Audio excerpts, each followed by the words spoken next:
With that, Managing Director, the floor is yours. Thank you very much, Dink, and very good afternoon to everyone in this room. Thank you for joining us for the 2025 Article 4 consultation report. We have done that every year. It's our annual health check of the Chinese economy. Over the last 2 weeks, our team has engaged in constructive discussions with the Chinese authorities, and we would like to express our sincere thanks to them for their attention, their time, and engagement. Let me start with our updated assessment of the outlook. Despite sizable shocks, China's economy has shown remarkable resilience. We have upgraded our projections for China's growth to 5% in 2025 and 4.5% in 2026. These are upward revisions from our October World Economic Outlook of 0.2 and 0.3 percentage points, respectively. They reflect both strong exports and welcome fiscal stimulus. This resilient growth has supported household incomes, which is particularly important at a time when consumer confidence is weak. China is contributing about 30% to global growth. This outlook, importantly, provides a conducive environment for the Chinese authorities to address the significant and pressing challenges the economy faces. The authorities recognize these challenges and are taking steps in the right direction. We are encouraging them to move more forcefully and with greater urgency. Let me elaborate. Domestic demand in China has been persistently weak, in part because the property sector is still on a shaky footing.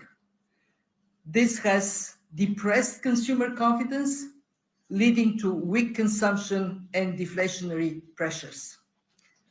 Low inflation relative to trading partners has resulted in significant real exchange rate depreciation, and this has made China's exports cheaper, prolonging an excessive reliance on exports and worsening external imbalances. As the second largest economy in the world, China is simply too big to generate much growth from exports, and continuing to depend on export-led growth risks furthering global trade tensions. Add to this the challenges from slowing productivity growth, high corporate and public debt levels, decreasing returns to investment, and an aging population. Taking together, these factors point to slower growth going forward. Against this background, in the 15th five-year plan, the authorities have prioritized increasing consumption as a driver of growth. They also recognize the importance of reorienting the economy from goods to services. We welcome this. Pivoting towards consumption is the overarching policy priority for China. The authorities are already taking steps to raise domestic consumption.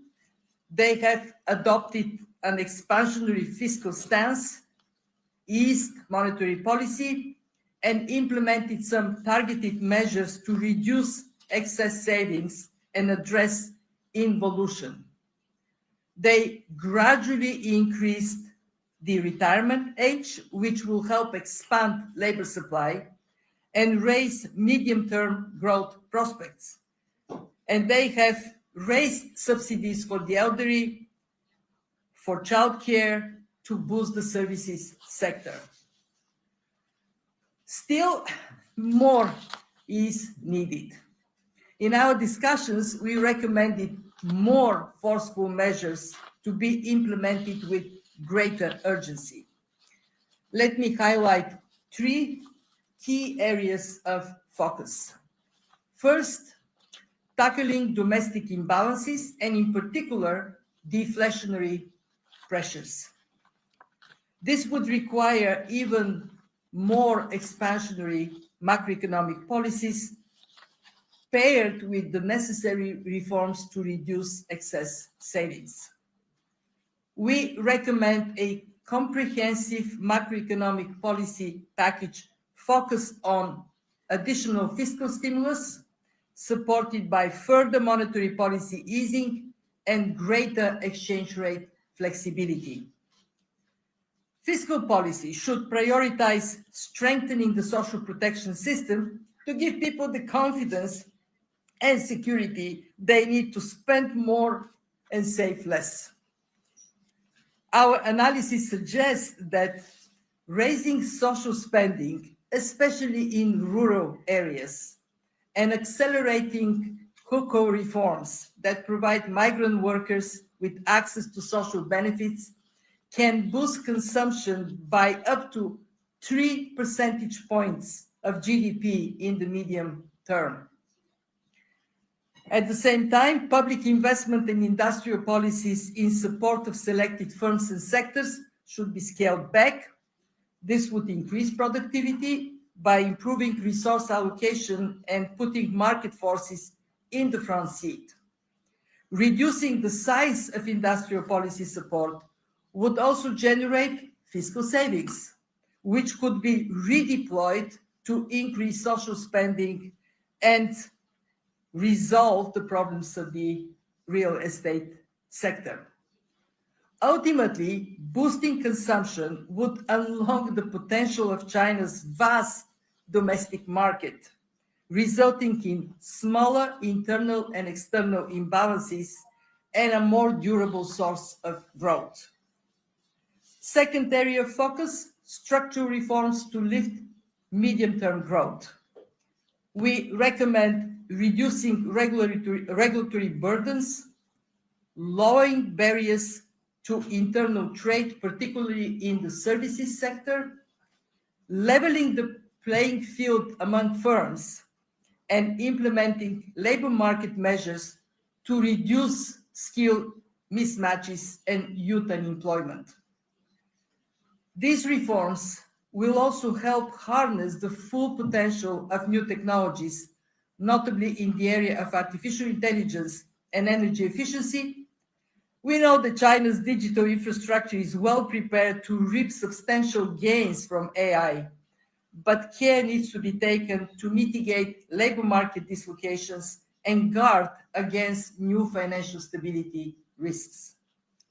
Third area of focus, addressing high domestic debt levels.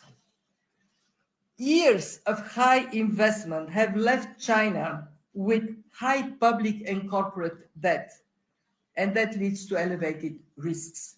The government's debt swap program helps in the short term by reducing financing pressures, but to minimize long-term costs, unsustainable local government debt will need to be restructured. And this should be combined with reforms to further strengthen financial sector oversight and enhance fiscal discipline and transparency. What would be the benefit of all this? We calculate that making material progress in these three essential priorities could substantially raise China's GDP level by about 2.5% by 2030, creating some additional 18 million jobs and simultaneously reducing deflationary pressures. It would also help with an appreciation of the real exchange rate and a smaller current account deficit. A better balanced Chinese economy internally and externally, also means a stronger and healthier global economy.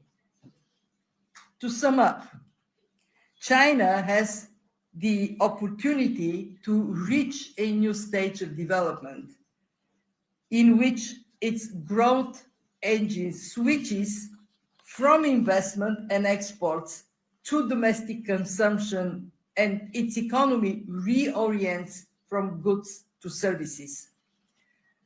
It's a great opportunity. Seizing it requires brave choices. It requires determined policy action. From our side, we see this opportunity as one we strongly support, and we very much look forward to continuing our constructive engagement with the Chinese authorities. We are at their disposal, but as of now, we are at your disposal for your questions. Thank you. Thank you very much, Managing Director. If you have any questions, please raise your hands and identify yourself with name and media organization, and try to please be brief. First question, let me go to the lady in the first row here. This one, I think purple. Thank you, Managing Director. Good afternoon, and I'm Kawea with Ita Media Group. So I wonder, how do you assess China's growth potential for the year 2026? And more specifically, as China deepens its pursuit of high-quality development, how do you envision this structural transition adapting to the global trade landscape and boosting world economic growth amid all kinds of uncertainties? Thank you. Thank you for your question. As I said in the very beginning, we have upgraded our growth projections both for 2025 and 2026. For 2026, we project growth at 4.5%.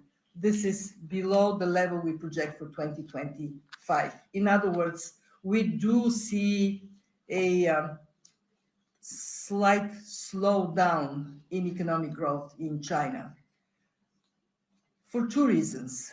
First, because we anticipate some falling of exports in the environment of higher trade tensions. And second reason, it would take time for the domestic sources of growth to kick in. The Chinese economy is very big. It's like a big ship. Changing course takes time, and therefore we see domestic consumption and investments still being somewhat weaker. And that is the reason why for 2026 we see slightly lower growth. But let's be clear, 4.5% is still way above what we project for global growth. Our expectation for global growth for 26 is 3.2%. In other words, the resilience China has demonstrated this year is sustained in 2026. Thank you. Let me go to this side, the lady in the first row here. Yes, thank you. Good afternoon, Managing Director. I'm Rinjun from Shuhuan Agency.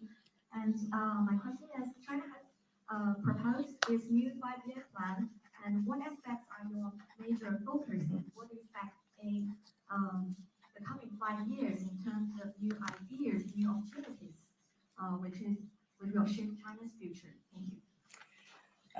Thank you. Great question. Let's start by reflecting on China's track record. And it is quite impressive. The 14th 5-year plan had growth targets and objectives, and when we look at implementation, it has been quite strong. China has a long tradition of setting up objectives and then creating incentives across the country for these objectives to be met. For the 15th 5-year plan, China emphasizes 3 things. 1, high quality growth. 2, a process of moving China by 2035 to moderately developed economy status in terms of GDP per capita. 3, and this is very important, moving the economy from export investment driven to domestic consumption driven economy. And of course, we will see in the days and weeks to come more elaboration on the objectives of the 15th five-year plan, and we will thoroughly assess, as detail comes, we would assess these objectives. We very much support China's determination to change its growth model. As I said in my opening, China is now too big to rely on exports as a source of further growth. And China has 1.4 billion people who present a large domestic market that is can be a big aspiration for growth in the years to come. And I can say, I look at the audience, I see many of the journalists are young, which is to say, China counts on you to be the driver of domestic demand. The younger generation, as we well know, the older generation in China is very committed to savings. You need to help your mothers, fathers, grandmothers, grandfathers to change their attitude towards one that says it's patriotic to spend money and lift China's domestic consumption rate. Thank you. Maybe in the second row here, in gray. Hi, this is Bloomberg News. So my question is about the Chinese currency. Your latest statement projects that China's current account surplus is going to be 3.3% of GDP this year.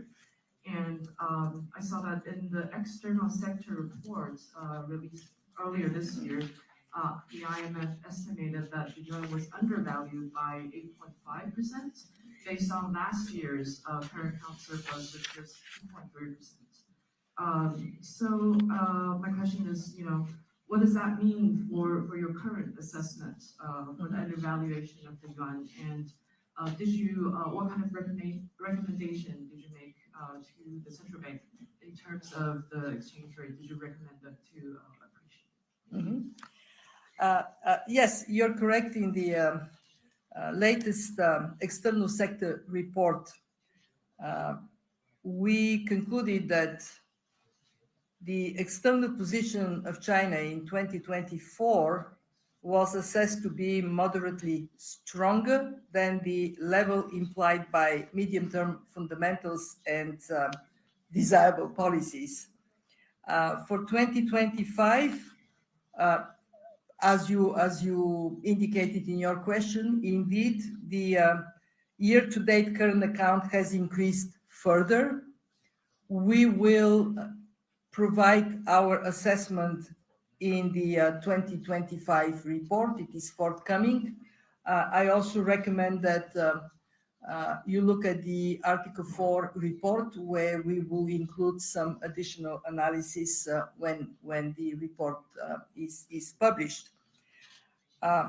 We are not seeing a very significant material difference, and therefore the policy recommendations are going to be very similar to what we had in the last external sector report.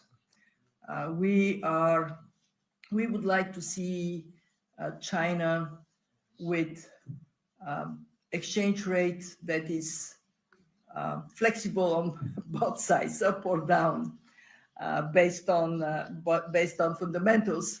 And I'm going to ask my colleagues that they may want to elaborate a little bit further. But I mean, just to answer your question directly, we haven't recommended explicitly action to appreciate the RMB. What we want to see is market-based exchange rate that reflects fundamentals. Anything you want to add? Yeah, go ahead. Yeah. If I could This add- is our mission chief. So whenever you want more details, go after her. If I could elaborate on what the managing director said, indeed, the qualitative policy